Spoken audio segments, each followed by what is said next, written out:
Welcome to the deep dive. Today we're going to be exploring this really unique book, The Soul of Money by Lynne Twist. And it's not your typical, finance book. It's Uh-huh. really more about transforming your relationship with money and kind of surprisingly with life itself. Yeah, Twist's background as a global activist and fundraiser working to end world hunger really informs her unique perspective. Her insights kind of challenge the conventional ways that we think about wealth, scarcity, and what it means to live a truly abundant life. So to kick things off, let's dive right into one of the book's most powerful ideas. The idea that the feeling of scarcity, that nagging sense of never having enough, is actually a lie. It's really fascinating how pervasive this myth of scarcity is. And Twist doesn't just see it in people who are, struggling financially. She gives this really compelling example of high-powered women executives at Microsoft, working tirelessly, achieving incredible success, and yet still feeling like they never have enough. I found that so striking. Yeah. It's almost like no matter how much we achieve or accumulate, that scarcity mindset can still take root and color our perceptions. It made me wonder if it's something, we're conditioned to believe from a young age. Yeah, it definitely makes you question the messages we absorb about success and what it means to, have it all.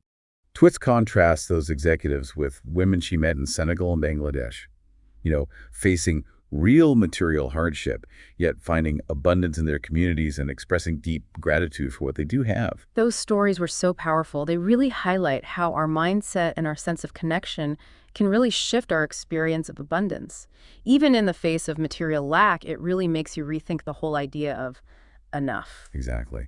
And that leads us to Twist's proposed antidote to this scarcity lie, sufficiency. It's not about deprivation, but about recognizing and appreciating what we already have. Can you elaborate on that? It's easy to say, like, be content with what you have, but in a world that constantly pushes us towards more, more, more, how do we actually cultivate that sense of sufficiency? Well, Twist shares this powerful story about 17 villages in India facing a severe water shortage. And the women in these villages were convinced that water was there, deep underground. So they spent an entire year digging a well together. Yeah. And their belief in sufficiency, their unwavering commitment to finding what they needed, ultimately transformed their entire region. That story gives me chills. It shows how a belief in sufficiency can unlock potential we might not even realize we have. Right. It's like they tapped into this collective wellspring of resourcefulness. That's a great way to put it. It's about recognizing the abundance that's already present, both within ourselves and in the world around us. Makes you wonder, if scarcity is a lie, why do we fall for it so easily? Well, Twist argues that money carries a kind of energy, an intention. It's not just this neutral tool for exchange. It's imbued with the values and intentions of the people who use it. Think about it. You can have people with modest means who find immense fulfillment in using their money for good, giving generously to causes they believe in. And conversely, there are families of great wealth who use money for control and manipulation, creating this cycle of dysfunction and unhappiness. It's like that story Twist tells about Gertrude, the Yeah. woman who donated just $50 to the Hunger Project. Yes. Gertrude's small donation offered with such immense prize carried so much more soulful energy than the large check that Twist received from his CEO, simply trying to alleviate his guilt. It highlights how money reflects our internal state, our values, and the impact we want to make. So it's not just about how much money we have, but how we use it and the intentions behind our actions. This idea of money as a carrier of soul is really intriguing. Is there a way we can, practically apply that in our daily lives? That's a great question. And it's something Twist delves into further when she discusses this concept of committed philanthropy.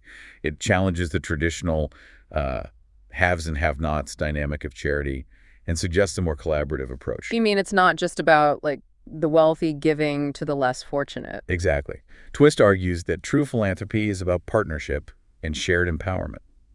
She uses the example of Bangladesh's transformation from an aid-dependent nation to one embracing its own strengths and becoming a contributing member of the global community. I remember reading that and feeling so inspired. It's about recognizing the potential within every individual and community, regardless of their financial resources. Right. And a key part of that transformation was the Hunger Project's work in Bangladesh, facilitating workshops where people envisioned a self-reliant future for their country.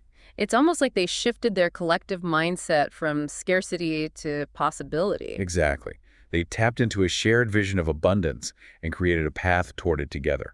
That's incredible. It's a reminder that transformation starts from within, both individually and collectively. And speaking of collective mindsets, Twist dives into the power of conversation Right. and how the narratives we engage with really shape our relationship with money. This is such an important point. She talks about the stock market crash of 1987 Yeah. and how fear-based narratives fueled panic and amplified the sense of scarcity. It reminds me of that feeling after 9/11. Initially, there was this outpouring of compassion and generosity.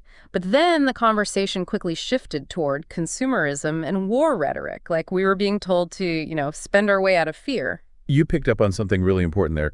Twist highlights how easily those narratives of fear and scarcity can take hold, Right. and how they could be manipulated to serve certain agendas. Right. She contrasts this with the work of groups like the Turning Tide Coalition, who tried to steer the conversation back towards generosity and genuine connection in the wake of 9/11. It makes you realize we have a choice in how we participate in those conversations. We can perpetuate fear, or we can choose a different narrative, one that promotes compassion, collaboration, and a sense of shared humanity. Absolutely.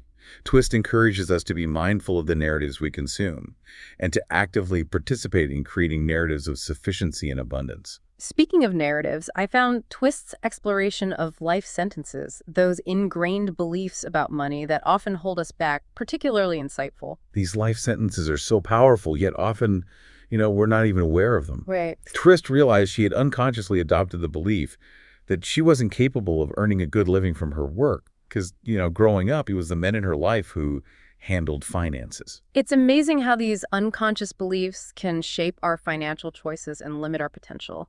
I had a similar realization when I made my first, conscious monetary contribution. Oh, It completely shifted my perspective on my own earning potential and financial responsibility. It was incredibly empowering. Those aha moments can be so transformative. Twist encourages us to examine those ingrained beliefs about money, to challenge them, and ultimately rewrite our own life sentences. This idea of rewriting our financial narratives is so powerful. Right. It's like we can reclaim our agency and create a new story, one that aligns with our values and aspirations. Exactly. And that leads us to the idea of creating a legacy, which for Twist goes far beyond simply leaving behind a financial inheritance. I love how she frames legacy as an expression of our values and actions, not just about the material wealth we accumulate. Think about it. What kind of impact do we want to leave on the world? What stories will people tell about our lives? Twist shares this poignant story of her own mother on her deathbed, who took immense pride in having raised money decades earlier for an adoption agency that was still helping families. Wow. Even in her final days, she recognized the ripple effect of her actions, creating a legacy that extended far beyond herself. It's beautiful how, even in her final moments, Twist's mother focused on connection and the positive impact she had made on the world. And then there's the story of her mother taking the time to express appreciation to, the people in her everyday life, the dry cleaner, the car mechanic, her hairdresser. Those small acts of gratitude, of acknowledging the value of those everyday connections, speak volumes about her character and the legacy she left behind. It's a beautiful reminder that our legacy isn't about grand gestures, but about the way we live each day, the connections we make, and the love and appreciation we share. But how do we navigate this in a culture that's so saturated with consumerism, especially when it comes to, raising children? That's a question many of us grapple with. How do we help children develop a healthy relationship with money in a world that constantly tells them more is better? Twist emphasizes the importance of teaching children about responsible consumption and the truth about scarcity. That makes sense. It's about giving them the tools to make conscious choices about their consumption and their relationship with money. What are some, practical steps we can take to do that? Twist suggests helping children understand where products come from, the environmental impact of our choices, and the value of durable, earth-friendly goods. It feels like we're talking about equipping them with a whole different set of values, a different way of seeing the world. You're hitting on something crucial here. It's about shifting from a culture of more to a culture of enough. Twist's experience with the Akwar, an indigenous tribe in the Ecuadorian rainforest, really illuminates this idea. This is where the book takes such a fascinating turn. It's not just about personal finance anymore. It's Right. about a whole different way of being in the world. The Akwar had this prophecy, a dream, that foretold their contact with the modern world around the year 2000. And they knew this encounter would bring, both opportunities and threats. But instead of fearing the unknown, They decided to, like, face it head on. So they weren't content to just wait and see what happened. Not at all. They actively sought out partners from the modern world, people they could trust to help them navigate this, impending encounter on their own terms. And Lynne Twist was one of the people they reached out to. That's right. Twist, along with her husband and a group of, like, globally minded individuals, traveled deep into the Amazon to meet with the Equar. I was particularly struck by the scene where the shaman leads them through this dream ceremony. Yeah. It just sounded so powerful. It was a pivotal moment for Twist. During the ceremony, she had this vivid vision of people adorned in, like, face paint and feather crowns. And later, when she met with the Equar leaders, she realized they were the very people from her dream. Wow. That's an incredible story. It speaks to the power of intuition and the interconnectedness of things. It was a profound experience for everyone involved. The Equar sought guidance in understanding the modern world, particularly its relationship with money. They wanted to learn how to engage with it without, being consumed by it. So it wasn't about rejecting the modern world altogether, Right. but finding a way to coexist with it while preserving their own values and way of life. Exactly. And Twist and her husband committed to supporting them in this endeavor. They helped the Equar establish an office in a nearby town, enabling them to interface with the outside world on their own terms without being exploited or, losing their cultural identity. It's amazing how this deep dive into the Amazon rainforest ultimately led Twist to re-examine her own relationship with money and the dominant narratives of, our culture. The Equar's message was clear. Change the dream. They recognize that our actions are driven by the dreams we hold for the future. And if we want to create a different world, we need to change the dream that's driving our choices. What did that dream look like for the Equar? What were they hoping to, protect and preserve? They envisioned a world of sufficiency, a world animated by, spirit and interconnectedness. They view humanity as an integral part of that web of life, with each individual possessing the capacity to, create, collaborate, and contribute. It's a vision rooted in respect for nature, community, and a, deep understanding of the interconnectedness of all things. Their perspective is so different from, the individualistic, consumer-driven culture many of us are immersed in. Right. It's a powerful reminder that there are other ways of seeing the world, other ways of being. And it challenges us to examine our own dreams, both individually and collectively. Are we dreaming of a world based on scarcity and competition, or a world of abundance and collaboration? This makes me think about another key insight from Twist's book, the importance of taking a stand for what we believe in, even when it feels, uncomfortable or risky. She shares this moving experience in Dharmapuri, India, where she met a group of women determined to break the silence around female infanticide. These women were incredibly courageous. They risked their own safety to speak out against this horrific practice. And Twist's presence as a witness empowered them to, take that stand. It's a powerful reminder that our presence, our willingness to listen and bear witness can be a catalyst for change. It's about amplifying the voices of those who are often marginalized or silenced. Twist then contrasts this experience with a lavish dinner she attended in Beverly Hills upon returning home. She found herself seated next to this, famous Hollywood director who had just made this gratuitously violent film, a stark departure from his previous work. And she felt this inner conflict, wanting to speak up and challenge him, but also feeling hesitant to, confront someone in a position of power. I remember reading that and feeling her internal struggle. It's that tension between wanting to stay true to our values and feeling pressured to conform to social norms or avoid rocking the boat. Exactly. She finally mustered the courage to ask him why he made such a violent film. And his response was chilling. It's what audiences want. It's what sells tickets. It was about profit, about catering to our culture's fascination with violence and spectacle. It's a sobering reminder of how money can be used to amplify, the darkest aspects of our culture. But Twist also highlights how money can be a powerful force for good. Right. A way to translate our intentions into tangible action. And she talks about the role of philanthropy, emphasizing that it's not just about the wealthy giving to the less fortunate. It's about aligning our resources with our values and using money as a tool for positive change. It's about walking the walk, not just talking the talk, putting our money where our mouth is, so to speak. She gives the inspiring example of the Bangladesh Rural Advancement Committee, or BRA, an organization she worked with that partnered with women to create this thriving business. showcasing the power of, collaborative philanthropy. Instead of just providing handouts, they empowered these women to become self-sufficient and create a better future for themselves and their families. That's what true empowerment looks like. Right. It's about providing opportunities, not just charity. It's about recognizing that everyone has something to contribute, whether it's skills, knowledge, or financial resources. And it all circles back to that idea of sufficiency, of recognizing the abundance that already exists within each individual and community. You've really grasped the essence of Twist's message. Yeah. It's about shifting our mindset from scarcity to abundance, recognizing the interconnectedness of all things, and using our resources, including money, to create a more just and sustainable world. It's a powerful vision, and it all leads to the final and perhaps most profound idea in Twist's book. Right. The importance of creating a legacy of enough. Right. And again, it's not just about a financial inheritance. Right. It's about the values we embody, the impact we have on the world, the stories we leave behind.